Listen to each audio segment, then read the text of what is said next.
Welcome back. You're still watching the Daily Debate, and I am honored to be having with me in the studio for tonight to be shedding more light on the future of renewable energy in Egypt and the region as well. I'm honored to be having with me in the studio Dr. Mohamed Bayoumi, the Assistant Resident Representative in the UNDP in Egypt. Thank you very much for being with us tonight. My pleasure. Thank you very much. The pleasure is all mine, Doctor. Of course, the future of renewable energy is something of a great importance, not just for Egypt, but for the region in specific and for the world at large as well. Would you tell me more about the importance of phasing out or transiting into the renewable energy for the future? Yes, I mean the issue of renewable energy is coming from the links between the use of fossil fuel and climate change. We have seen in the series of the climate summits that is being held every year, there is a general consensus now among governments and world leaders that the world cannot continue with the fossil fuel for two reasons actually. The first reason, that we don't have sufficient fossil fuel that is sufficient for the 7 billion plus people around the globe, that they can access electricity and clean energy. This is on one hand. On the other hand, we have realized that the Earth has reached the limit or the capacity for absorbing the waste generated from burning fossil fuel. And we started to see the changes that are taking place on the Earth related to climate change because of climate change. Accordingly, there was a need to shift to have alternative fuels, and here come the story of renewable energy. Renewable energy technologies are known for a long time, but they are quite expensive and they are not very convenient as fossil fuel. And this is the work that has been done over the last 10-15 years, that we have seen advancement in this technology that have made some of this renewable energy resources probably the cheapest on Earth to get electricity, like the solar panels technology. And this is where the opportunity come for a country like Egypt to start to have a clean fuel, a clean source of energy that is going to improve the environment, allows Egypt to join the global initiatives and global effort in reducing the greenhouse gas emissions, and at the same time you can get a cheap source of electricity, not dependent on finite resource like we have for the fossil fuel. Yes, Doctor, you mentioned that it is an opportunity to be grasping renewable energy for the future, but it needs requirements. As a country here in Egypt, do we have the needed requirements to be going from what we are doing nowadays into fully relying on the renewable energy? It happened that Egypt is blessed with the natural resources sufficient to generate renewable energy. We have abundant amount of sun in Egypt. We have sufficient wind to generate electricity from wind farms. So Egypt is really blessed with the natural resources that can form the basis for renewable energy. And as I mentioned, these two technologies in particular, wind and solar energy, have shown great advancement over the last few years, that they made them very convenient. There are other resources also for renewable energy, but the technologies are still under development and they're not as mature as these two technologies. Yeah, the COP27 was held here in Egypt last year in Sharm el-Sheikh. The COP28 is also in the region, in the Middle East, was organized or hosted by Dubai in the United Arab Emirates. So what is the importance of holding such a climate forum, having leaders from all over the world speaking about the climate ambitions and the challenges facing the region and facing the globe as well? This forum to be held in the Middle East, in the Arab world, 2 years in a row, and of course speaking about the future, more specifically nowadays, or maybe a week or so before today, in the United Arab Emirates, a country which is focusing fully on its economy, at least on fossil fuels. What does this say to the rest of the world, that we need to be changing, we have to change? Thank you for this question. Definitely hosting the Conference of Party meetings for 2 successive years in the Arab region reflects commitment from the Arab states to move into energy transition and fighting climate change. Yes. Egypt definitely had sent this signal and this message through hosting the event in Sharm el-Sheikh last year. And as you have mentioned kindly, that United Arab Emirates is one of the oil exporters and oil producers. When this message comes from a country like this is definitely a very strong message. And we have seen that in the COP28, there was one of the declarations that came out of the decisions came out of the COP28 is that there is going to be a gradual phase out of fossil fuel, and this is coming from a conference of party meeting that's being held in a country that's producing oil. It shows, I mean, you know, that the world, there is a general consensus among all the countries that fossil fuel is not going to continue, and it's a matter of time, and the whole world is moving into a strategic decision to go for alternative energy and renewable energy. Yes, Doctor, this means you've mentioned that there is the intention of the world, and more specifically from the Arab world and the oil-producing countries, to be phasing out into renewable energy, but there was no timetable, specific timetable to be phasing out from this to that. This is quite tricky to be done at the moment. Moving from Paris 2015, when the whole world have decided that we have to reduce emissions by 70–80%. At this stage, there was no technologies that would enable us, I mean, as a world, to do this. Yes. Between Paris 2015 to COP27 in Sharm el-Sheikh, we have seen advancement in these technologies that enabled actually give us more confidence that really the world can reduce these emissions with this amount of greenhouse gas emissions through the advancement of the technology. Today, as we have this advancement of technology, the world is more ambitious that they would reach carbon neutrality, and this is what have came into the statements from the COP28, that by 2050 there is going to be complete phase out of fossil fuel. This energy transition is not going to happen overnight. It's not a button that you're going to press. It's a gradual process, and this is what have been taken care of in the decisions in the COP28. That has to be an orderly and equitable transformation and transition and phase out of fossil fuel. We don't have the technologies available right now. That's why there was no strict time frame, but this is a gradual process that has to go with the advancement of the technology that we have seen is able, I mean, you know, if it continue to advance with the pace that we have seen over the last 10 years, for sure we're going to have this in the coming 10–20 years. So most of the world doesn't have the technology to be going from the reliance on fossil fuels to renewable energy. But here in Egypt, how much support do you think the government has given to the green energy sector to be moving out or to be phasing out from this to that?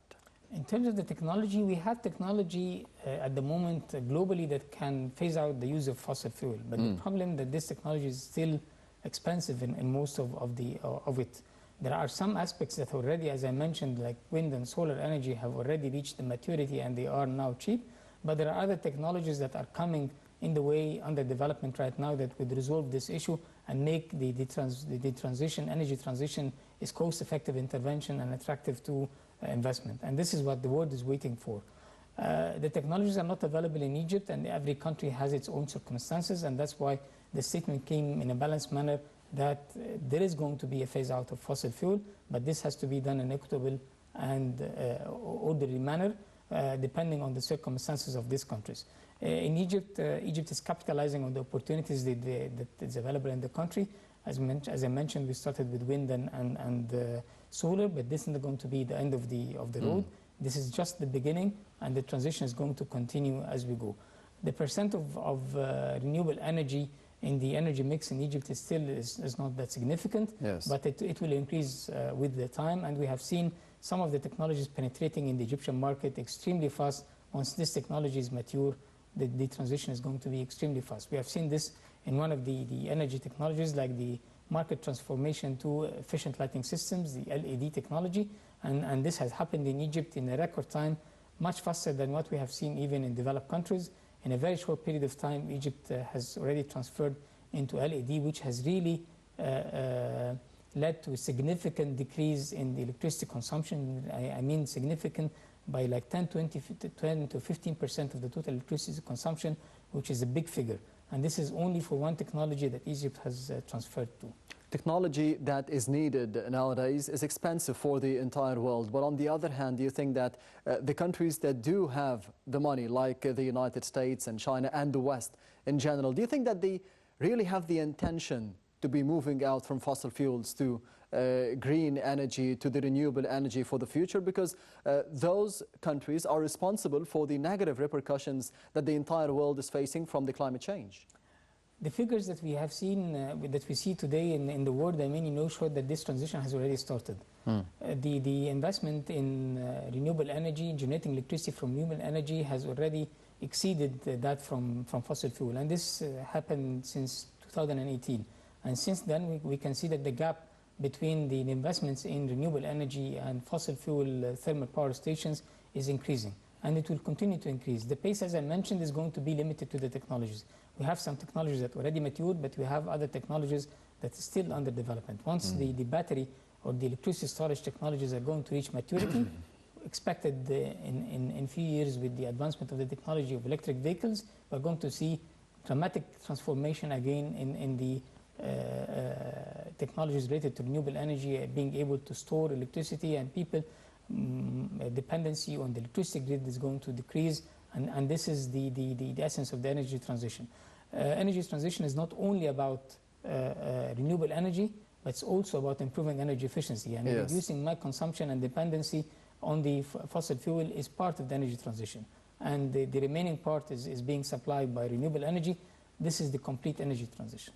Doctor, you mentioned a very important point, which is the consumption itself for the individuals here in the country and, of course, for the entire world. But if we focus on Egypt, do you think that this mentality has changed a little bit, especially with what has happened for the entire world in terms of the coronavirus pandemic and then the Russian-Ukrainian conflict and right now what we are seeing in Gaza and Palestine by the Israeli aggression? This is a difficult question to answer, actually, because we have seen in many other parts of the world that this crisis that you have mentioned have led to decisions that they have to start to be independent in the use of electricity and energy from other countries because of the crisis, in particular from Russia and Ukraine, and many countries in Europe today are thinking how they can be self-sufficient or reliant on other sources of energy rather than the gas. I wouldn't say that this impact have reached the Egyptian consumers with the same level, but definitely we have seen Egyptians have been investing in energy efficiency and renewable energy recently in big numbers, actually.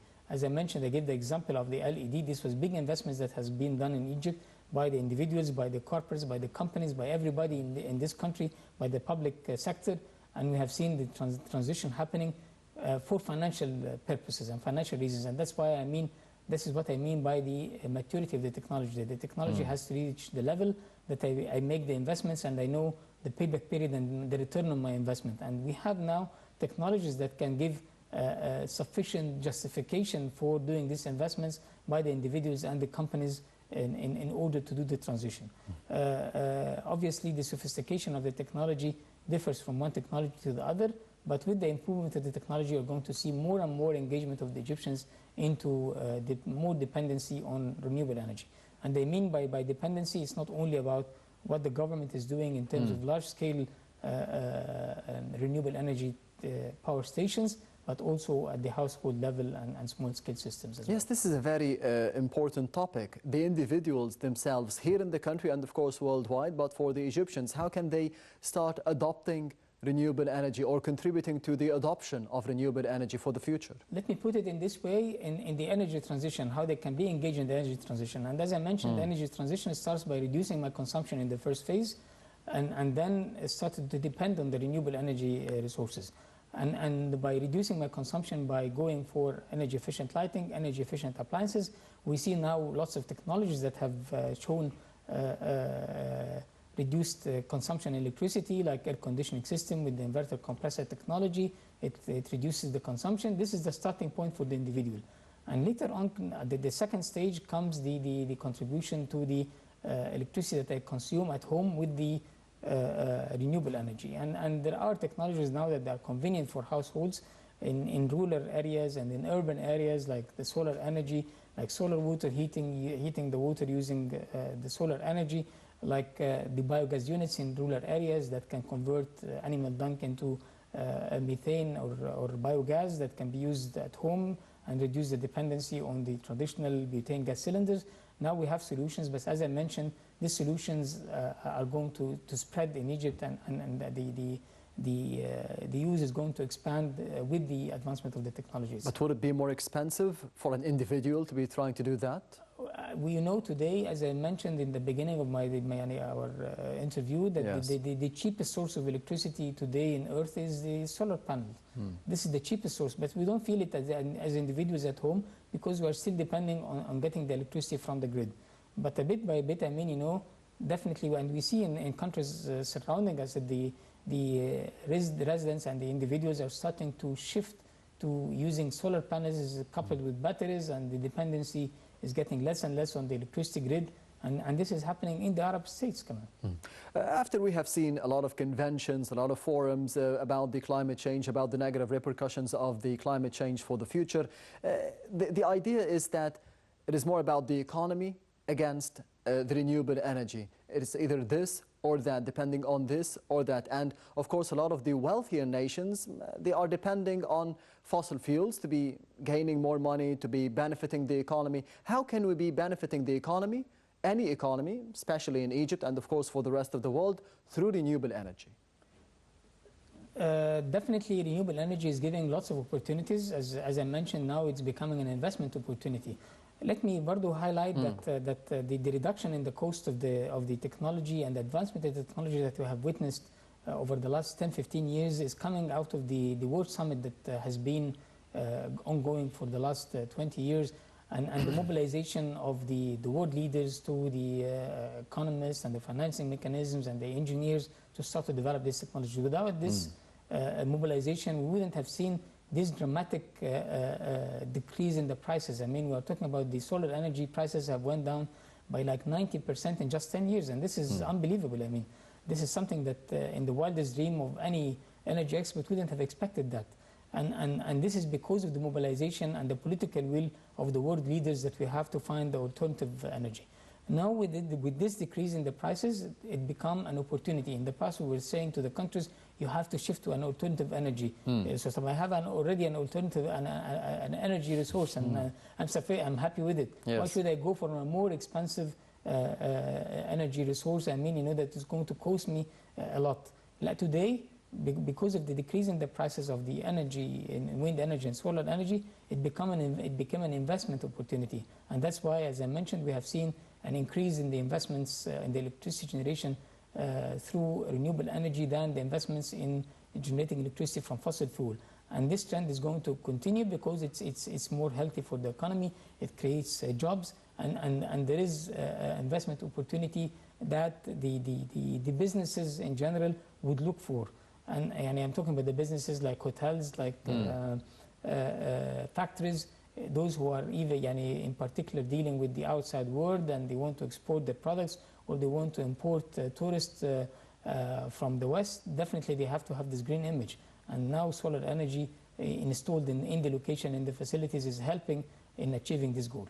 Yes, Doctor. In your opinion, what are the other challenges aside from the money? It is more expensive, it could be less expensive in the future. The technologies could be available as well in the near future. What are the other challenges here in Egypt in specific that are facing this field and the transition, the possible transition? It is the transition of the system. This is a system that has been ongoing for 150 years related to... The system or the mindset and the culture of the Egyptians and, of course, the government. It goes both ways, actually. It goes both ways. I mean, we have seen that the whole movement of climate change globally is coming from the civil society. It's the civil society which is putting pressure on the world leaders to find alternatives and shift to other cleaner technologies. Yes. So it goes both ways. It's bottom up and top down. That the government has to set the policies that encourage the people to invest in renewable energy, and from the other hand, the people have to generate their awareness that we want to do this and this is what we are going to do. Let me tell you, I mean, that in the West, we see today the citizens are buying technologies that they know that it's not very convenient in its use, but they are doing that because they want to encourage the technology. The increase in the demand for electric vehicles, although we know that it's not the most convenient means of transport today, Yes. is because people, they want to put their money in an expensive commodity, because they know by the investing in this expensive commodity, the commodity is going to, the technology is going to advance and it's going to get cheaper, and it's going to allow other people to, wider sector of the economy, of the society, to start to use this technology. And this is how we see that it's a bottom-up approach and top-down at the same time. Yes, before heading to the other report of the daily debate for tonight, realistically, the percentage of the transition that we are aiming for in the entire globe, and of course for Egypt and the Middle East, in terms of renewable energy replacing fossil fuels, do you think that it could be replacing at least 50% of the requirements, maybe by 2030, by 2060? What is the realistic target for the entire globe and of course for the region? For the entire globe, the target has been set by 2050 to phase out the whole use of fossil fuel. And this has to be done on a gradual basis, as I mentioned. So we have to start to see by 2030, like the dependency by 50% less on fossil fuel in order to achieve this target by 2050. And I hope with the technology advancement, as I mentioned, 50% by 2050. 2030. 2050, there is the whole world now is talking about carbon neutrality. But do we have time? It is 2024 already. In 6 what years' we have time? seen in terms of the advancement of the technology over the last 10, 15 years give us hope that this can happen over a very short period of time. But the mindset could be changing? The mindset is going to be changed with the financial benefit coming with it. Or do we have to change? They feel that we have to change, there is no other way. This depends on the culture, and it depends where you are coming from. I mean, you know, and which part of the world that you are referring to. But I believe that the main motivation for the change is going to be the financial reward, and this is coming very strongly and very fast. Yes, Doctor, we'll be heading to the other report of the daily debate for tonight, as Egypt takes another step in establishing the Green Investment Council for the Green Hydrogen, or the National Council for Green Hydrogen, to be having more investments in this field in the future. We'll be having more details regarding this topic in the upcoming reports, so stay tuned.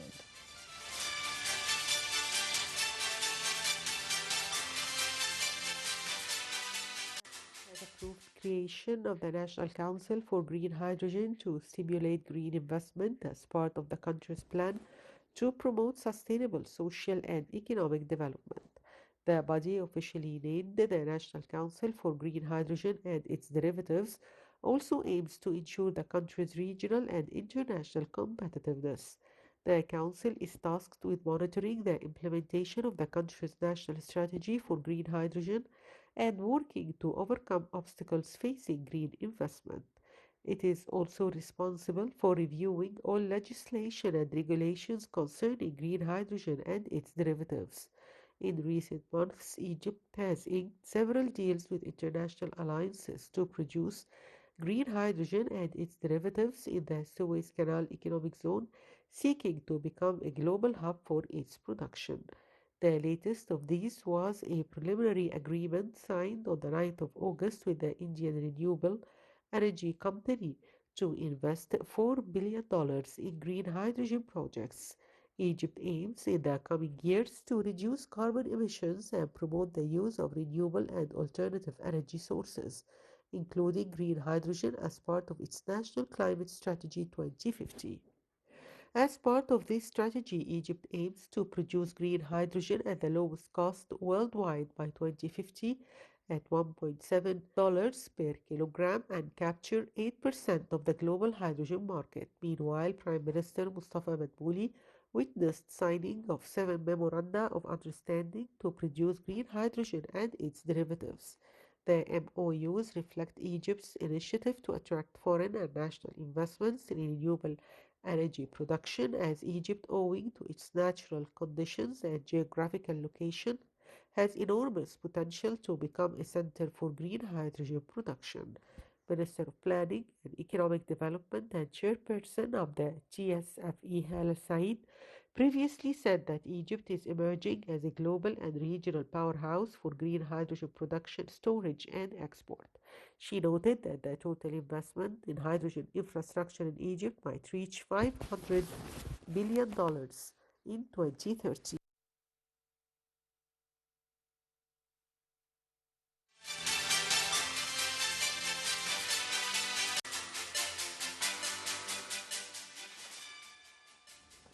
Welcome back. You're still watching the Daily Debate, and I'm honored to be having with me in the studio for tonight Dr. Mohamed Bayoumi, the Assistant Resident Representative in the UNDP Egypt. Dr. Mohamed, thank you very much once again for being with us tonight. We have seen over the past report details of Egypt establishing the National Council for Green Hydrogen. Of course, this topic and this field was discussed thoroughly during the COP27 here in Egypt. What is the importance of green hydrogen, producing it, its benefits for the Egyptian energy sector and, of course, the economy?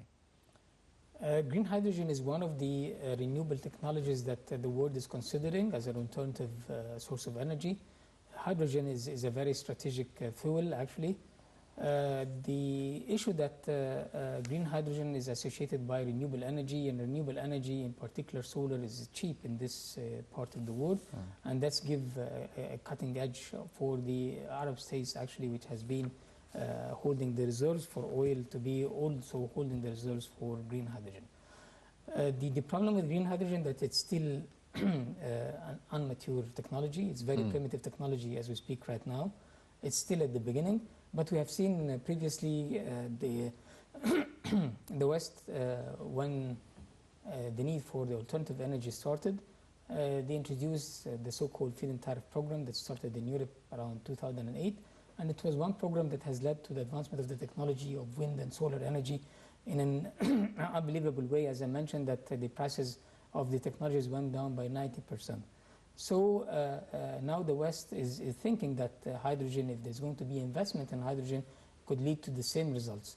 Whether this is going to lead to the needed result or not, nobody can claim that we're going to reach that or not. But this is an opportunity, definitely, because if the technology is going to improve, this will open lots of opportunities for Egypt and the region to be the energy hub of the world, really, in terms of solar, wind, and hydrogen. This is going to be the mix of the future for energy in the future for, in particular, for Europe and for the region. But as we speak right now, green hydrogen is very expensive. It is linked to another technology that we have to improve the desalination of water. And desalination in itself is a strategic objective for a country like Egypt. The opportunities for desalination should improve with the cheap electricity being generated from solar energy in a country like Egypt. So this is going to be a first step to satisfy the needs, for desalinated water, and then desalinated water can go for producing hydrogen, and then hydrogen has to be exported under very restricted conditions, maybe by converting it into ammonia to Europe, and then Europe has to shift ammonia or convert ammonia again to hydrogen in order to be used either for mobility or for electricity generation. This is a very complicated matter as we speak, but there are investments from Europe in particular. There is great attention for the technology.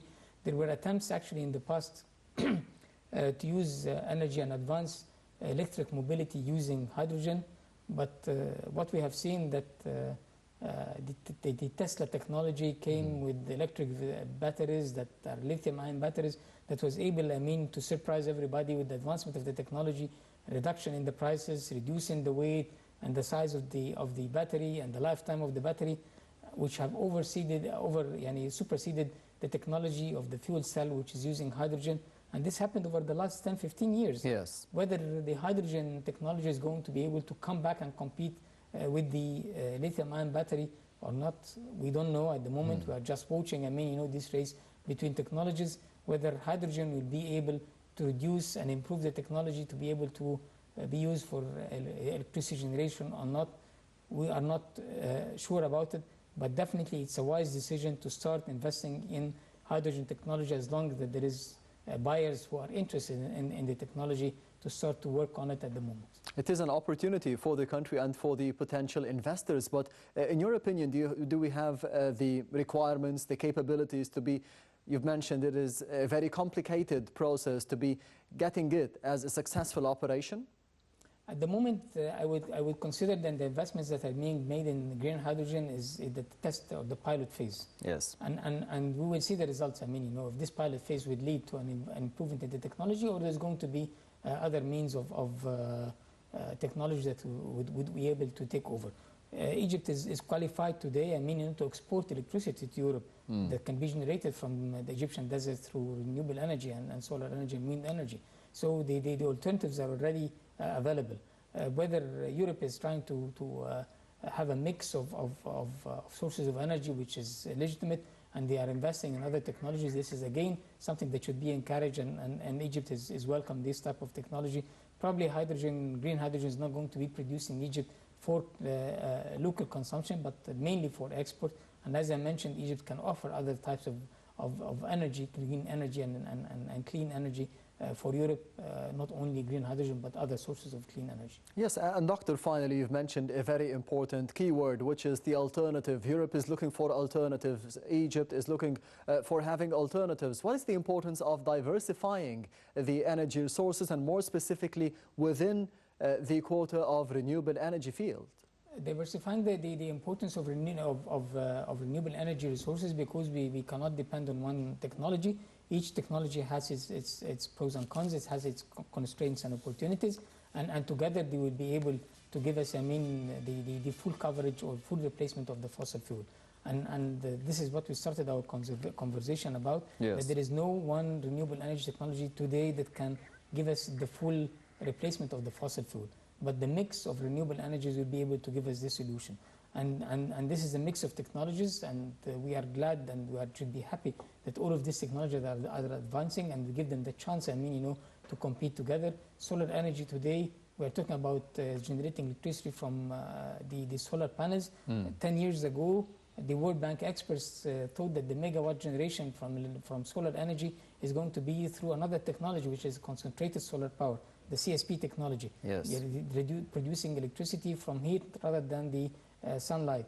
And this technology was expanded in the region and in some parts of the world very quickly at a certain stage, until the whole world was surprised by the significant drop in the prices of the solar panels. So as I mentioned, this is a race between technologies. It was a clever move to do this feed-in tariff and not to specify specific technology. This should be the technology of the future. Leave the technology and the private sector to compete with each other.